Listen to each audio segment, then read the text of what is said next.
Oh yes, after being an internet sensation, it is finally here, right next to me, the all-new Hyundai Santa Fe. That's right, I just called it an internet sensation for two reasons. The first reason being it went viral, everybody was talking about it, but everybody kept saying it resembled a Defender. In fact, it came to a point where everyone kept saying it's a Defender from South Korea. However, standing next to this Hyundai Santa Fe, I had a completely different perception.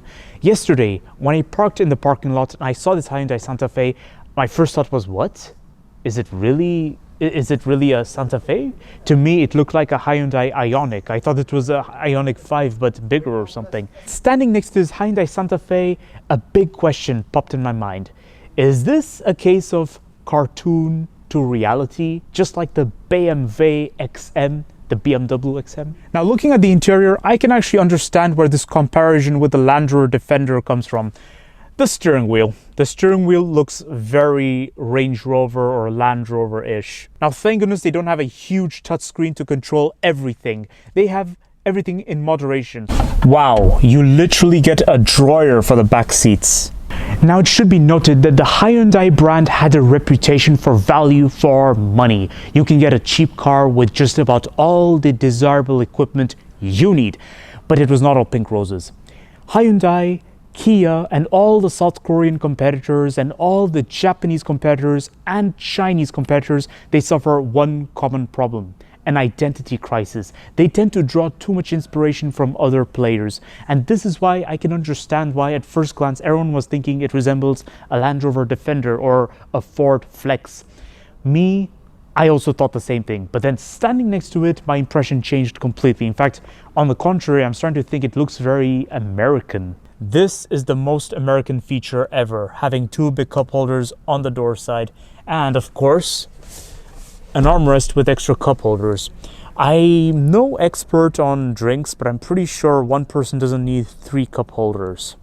But make no mistakes, the Hyundai Santa Fe is not electric. This particular Hyundai Santa Fe has a hybrid system, so it's similar to Toyota.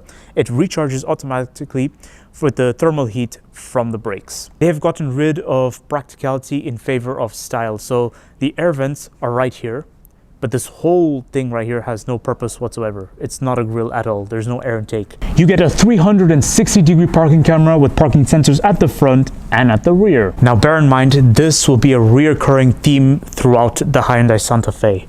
Check inside as well. The air vents, the leather seats.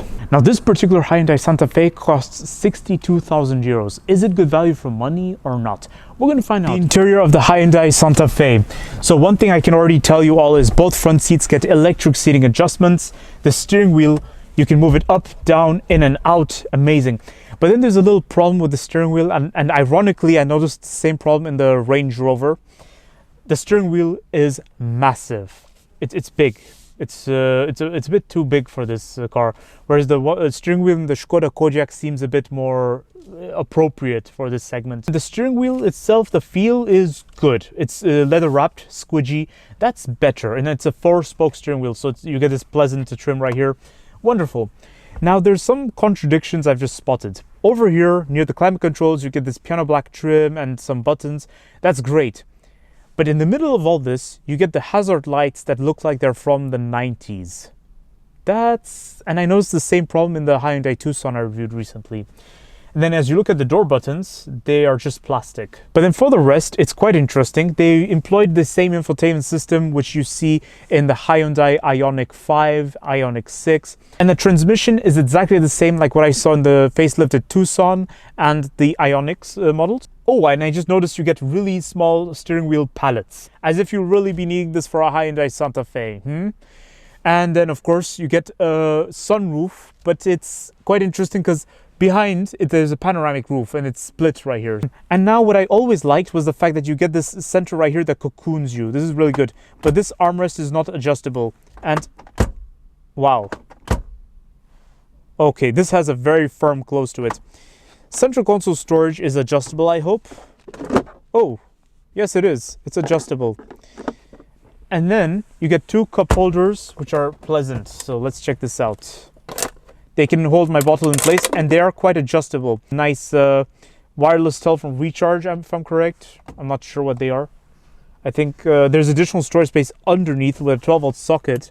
And over here on top, you get some detailed charging ports. And now it's time to check out the door bin. The door bin is decent, but I'm under the impression it's small. No, seriously, the door bin is small. Now we have to check out the glove box. Oh, there's a detailed storage space right here. So you have a glove box that's average, but then you get some little tray right here, which is good. And you get additional storage space up here, but it is so narrow. It's not as spacious as what you get in a Skoda Kodiaq. Another problem I've noticed is that they put a fuse box right here. This had me thinking it was additional storage space. Now it is time to check the rear seats of the Hyundai Santa Fe. But before doing so, look at this wonderful curtain you get right here. These sun blinds. They are amazing. Let's put them down because we need some daylight, don't we? And we get a plentiful amount of cup holders, as I mentioned earlier. That's what makes it very American. I mean, look at this. Now, the fact that they put the cup holders onto the door, it's very similar to my experience with the with the Kia Sorento. I was going to say Hyundai something. Oh, what's this? Oh, wow. Okay. Apparently, you can open the central console storage from the back seat too. This is such a cute feature, but won't that be a bit of a nuisance for the front seat passenger and the driver? Because what if it's kids who will annoy them opening this all the time? And you get additional storage space right here. Oh, wow. This is such a cool feature. Oh, my goodness. Look, you get a drawer, quite literally. Now, that's the first time I've ever seen this. This is such an innovative feature. Backseat pockets are hard plastic, so that is no good. Otherwise, you get a handle right here, coat hook right here, and an armrest right here as well that holds my drink in place. That's decent. Now, when it comes to the seating, let's talk about it for some time. So I get a lot of leg room, no questions over there. Knee room, no questions. Headroom, no questions, although the headrest is firm. It's a bit like a brick wall. And sitting on the back seats, it feels like I'm sitting on a bench. Over to the boot space of the Hyundai Santa Fe, and this is where I have to say it is probably one of the best boot space I've ever seen so far. I mean, look at this. The boot lip is very good. There's no body paint exposed, so therefore you can slide the luggages in and out. But the bad news is I think there's a bit too much elevation. I'm not sure. Or maybe it's similar to the Skoda Kodiaq. But you get additional storage space underneath. It's mostly for your repair kit, and there's an option of having 7 seats as well, just like you'd have on the Skoda Kodiaq. And you get a 12-volt socket right here. I think it's a hook, I'm not sure. And then you even get a 220-volt socket at this side. Potential competitors would be like the Peugeot 5008, Le 5008, or the Skoda Kodiaq. Now, I reviewed the Skoda Kodiaq. It is immaculate. They've done massive improvements and they still maintain the practicality. If you need practicality, the Skoda Kodiaq takes the trophy. But then, to be fair, this Hyundai Santa Fe looks longer than the Kodiaq itself. Whereas the Peugeot 5008, the new one is still due to come out and I have to check it out. But already, judging by the looks and judging by my experience with the 3008, it is beautiful. So here's my conclusion of the Hyundai Santa Fe 2024.